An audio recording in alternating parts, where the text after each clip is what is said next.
दशाचार्यानुपाध्याय उपाध्यायान् पिता दश च पितॄन् माता सर्वां वा पृथ्वीम् अपि गौरवेण अभिभवति नास्ति मातृसमो गुरु अपि स्वर्णमयी लंका न मे लक्ष्मण रोचते जननी जन्मभूमिश्च स्वर्गादपि गरीयसी।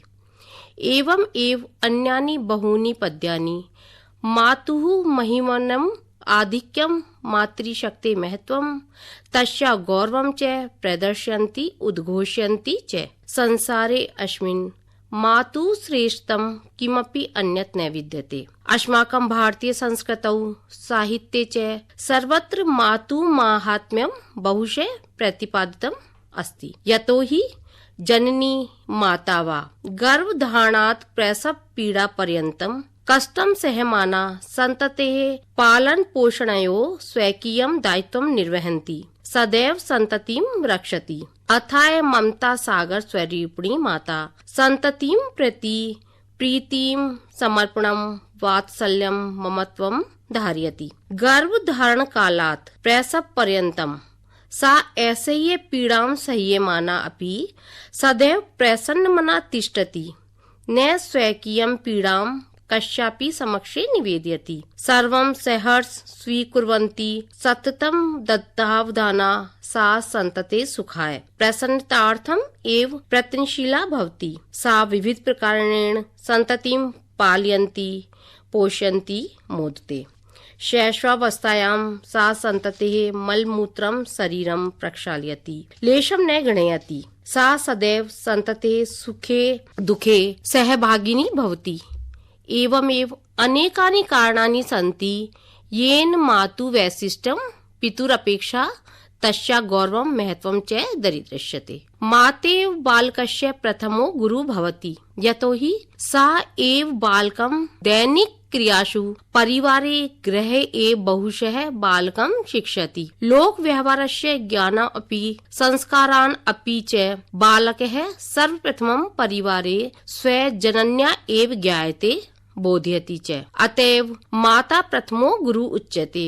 माता जनकादपि आचार्य उपाध्यायात् अपि श्रेष्ठः विद्यते। अतएव शास्त्रेषु प्रथमं महत्वं च मातरम् एव प्रदीयते। यदा कुलपति शिष्या अनुदिशति तदा सर्वप्रथमं तस्य उपदेशो भवति यत् मातृदेवो भव तदनन्तरम् एव पितृदेवो भव आचार्य देवो भव इति उपदेशद्वयस्य विधानं मातृपितृगुरूणां मध्ये मातुः सर्वश्रेष्ठतां व्यनक्ति। अत्रापि पञ्चानां मध्ये जनन्या स्थान प्रथमं वर्तते यत् मातुः महत्ता वैशिष्ट्यं महिमानं संसूचयति। इत्थं भारतीय संस्कृते परंपरा वैशिष्ट्यं श्रेष्ठ संस्कारा सन्ति यत् माता सदैव पूजनीया अस्ति। भगवती आद्या शक्ति जगत जननी माता विविध स्वरूपै विविधै नामभिः सदैव ते संस्तुता सेविता पूजिता च अस्ति। वस्तुतः अस्माकं देशे संस्कृतौ च नारी प्रत्येक रूपे सदैव सम्मानीया पूजनीया च भवत्येव। बाल्यकाले सा कन्या रूपे पूजनीया। विवाह अनंतर पत्नी गृहिणी सम्राज्ञी पदं प्राप्य पति गृहे लक्ष्मी रूपे तु इदम एव पत्नी संतानोत्पत्ति अनंतरम मातृ रूपे पूजनीया सम्माननीया भवति। तस्या गौरवमपि सर्वाधिक वर्तते। माता गरीयसी यच्च तेन एतां मन्यते जना। अर्थात माता का गौरव हमेशा सबसे ज्यादा बढ़ के होता है, गुरु से भी पिता से भी, और वे प्रत्येक रूप में नारी के रूप में पूजनीय होती है। जन्मदात्री मातु उपेक्षा अपमानं कुर्वन्ति ताम अनेक्ष पीड़ित कुर्वन्ति गृहात् बहिष्कृत्य वृद्धाश्रमे निवासाय विवशं कुर्वन्ति ते निसन्देहे मानवा न दानवा एव भवन्ति। यतोहि पशुषु अपि मातृभावं ममता वात्सल्य उत्कृष्ट रूपेण तिष्ठति। पशवः अपि स्वमातुः प्रति प्रेमानुभूति आत्मीय भावं निधाय मातुः संरक्षणे सानिध्ये च सुखम् अनुभवन्ति। आज के युग में या हमेशा देख लीजिए, ये शिक्षा हमें देनी चाहिए बालकों को, और बालकों को क्या बड़ों को भी ये समझना चाहिए कि केवल माता की महत्ता बच्चों के लिए ही नहीं है, वे ही आदर सम्मान करें, बल्कि बड़ों को इसमें पहल करनी होगी। हम देख सकते हैं कि आज जो वृद्धाश्रम में वृद्ध माता पिता रहते हैं, उनका वृद्धाश्रमों में रहने पे विवश कर दिया जाता है, घर से निकालकर उनका परित्याग कर दिया जाता है। अगर वास्तव में हमारे ऊपर इतना उपकार करने वाली माता के प्रति अगर मन में जरा सा भी सम्मान होता, आदर भाव होता, वात्सल्य होता, तो क्या इस तरह से आज माता को हम वृद्धाश्रमों में छोड़ सकते थे? बिल्कुल नहीं। तो इसलिए हमें वास्तव में केवल कथनी में नहीं, करनी में भी इस बात को अपनाना होगा कि माता हमेशा सम्माननीय होती है और उसका सम्मान किया जाए। मानव को तो सोचना चाहिए कि जिस माता ने हमें पाल पोस कर बड़ा किया है,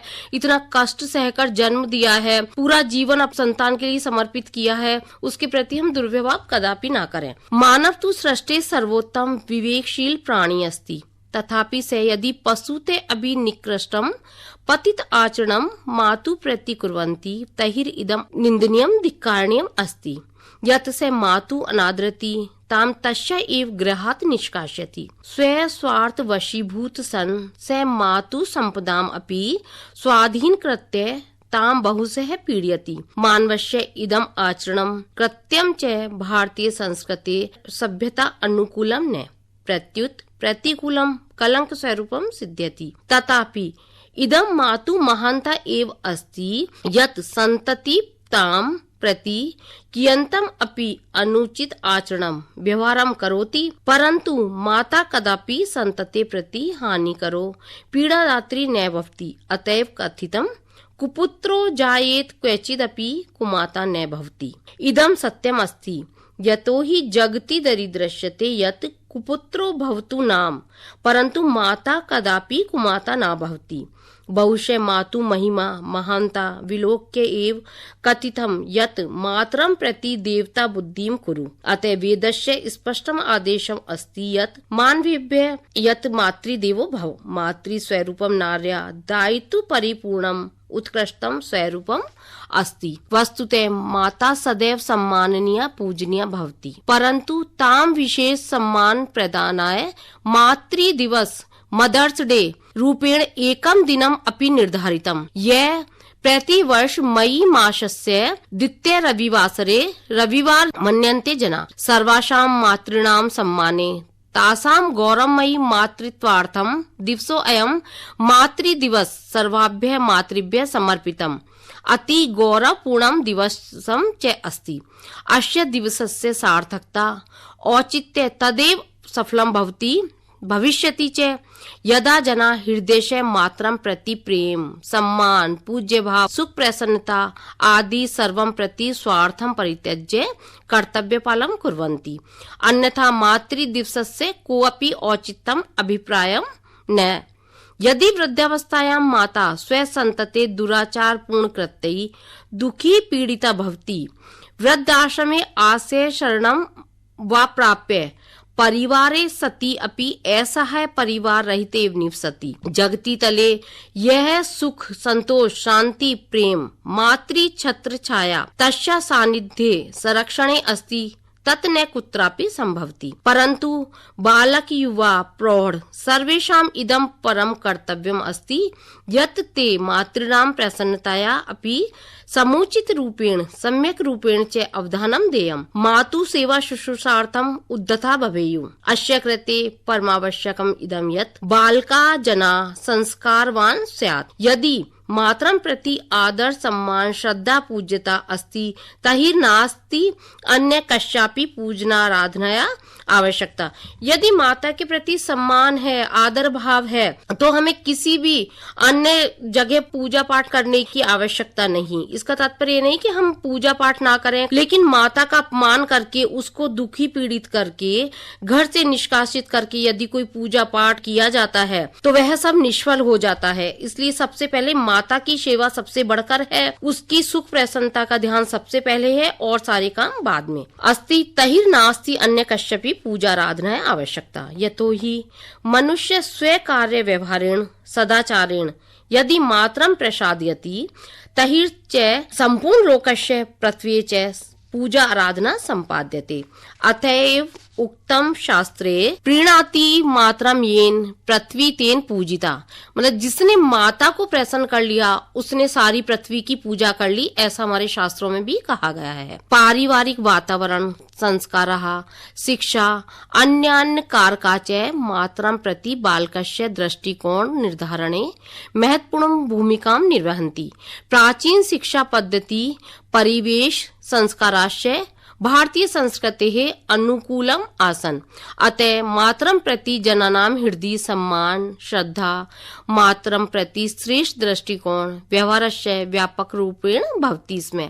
रामायणे मर्यादा पुरुषोत्तम रामस्य, महाभारते पाण्डवानां मातृभक्ति सर्वविदितो अस्ति। मातरं प्रति तेषां दृष्टिकोणम् अतिश्रेष्ठ उच्च दरिद्रश्यते शास्त्रेषु। महाभारते यक्षस्य प्रश्नं किं स्विद् गुरुतरं भूमे इति प्रश्नस्य प्रत्युत्तरं माता गुरुतरे भूमेः इति प्रस्तौति धर्मराज युधिष्ठिरः। विवेकानंद प्रवृत्ति भी लोकोपकारे महात्मा भी मातृशक्ति संस्तुता सेविता सर्वदा। शिवाजी प्रवृत्ति वीर महापुरुषाणां जननी मार्गदर्शनकर्त्री माता इत्थमेव प्राचीन कालात् अद्यावधि पर्यन्तं विविध क्षेत्रेषु मानवानां सुख समृद्धि सफलताया मूले मातु भूमिका दरीदृश्यते। तस्या महानतां महिमानं वैशिष्ट्यं संसूचयति। मातु आशीर्वादं विना न कोऽपि कार्यं सिद्ध्यति साफल्यपूर्वकम्। अतः सर्वेषां शुभ श्रेष्ठ कार्यारम्भ प्राक् मातु आशीर्वादस्य परंपरा विद्यते भारतीय संस्कृतौ। आशीर्वाद पूर्वक कार्य साफल्यस्य मूल कारणम् इदमेव भवति यत् मातृ शक्ति तस्या हृदयस्य भावना प्रार्थना कामनाश्च स्वशक्ति बलेन संतते कार्यं सिद्धं करोति। कवि कुलगुरु कालिदास महाभागः मातृशक्ते आशीर्वाद प्राप्ते अर्थम एव स्व प्रसिद्ध महाकाव्ये रघुवंशे सर्वप्रथम मातृशक्ते वंदते इत्थम। वागार्ताविव संप्रक्तौ वागार्थ प्रतिपत्तये जगत पितरौ वंदे पार्वती परमेश्वरौ। कवि हो लेखक हो वो भी सबसे पहले अपने काव्य सृजन करने से पूर्व मातृशक्ति को नमन करते हैं ताकि उनके आशीर्वाद से उनको सफलता प्राप्त हो। और इसी प्रकार हर क्षेत्र में देखा जा सकता है कि माता का जो शक्ति बल होता है वो उसकी जो कामना होती है श्रेष्ठ कामना उससे स्वतः ही संतान को सफलता प्राप्त होती है। अतः पार्वती भवानी वाक् स्वरूपा अस्ति यस्या वंदना आराधना सिद्धिदात्री सिद्ध्यति। नार्या विविध रूपः भवन्ति प्रत्येक रूपे सा पूजनीया भवति। मातृरूपे देवी स्वरूपा ममतामयी माता कदापि दुखी अप्रसन्न न स्यात् इदं परमावश्यकम्। अतएव उक्तम् यत्र नार्यस्तु पूज्यन्ते रमन्ते तत्र देवता यत्र तास्तु न पूज्यते सर्वास्तत्र फला क्रिया। शास्त्र वचनम् इदं दर्शनीय। माता मित्रम् पिता चेति स्वभावात् त्रियतम हितम्। माता स्वसन्तते कृते सर्वस्वम् अपि त्यक्तुं शक्नोति। मनुष्य कदापि मातु अनृतां प्राप्तुं न शक्नोति। अतएव मातृपूजा मातृभक्तिश्च अवश्यमेव करणीया जनैः। पालनीयम् इदं यत् मातृदेवो भव।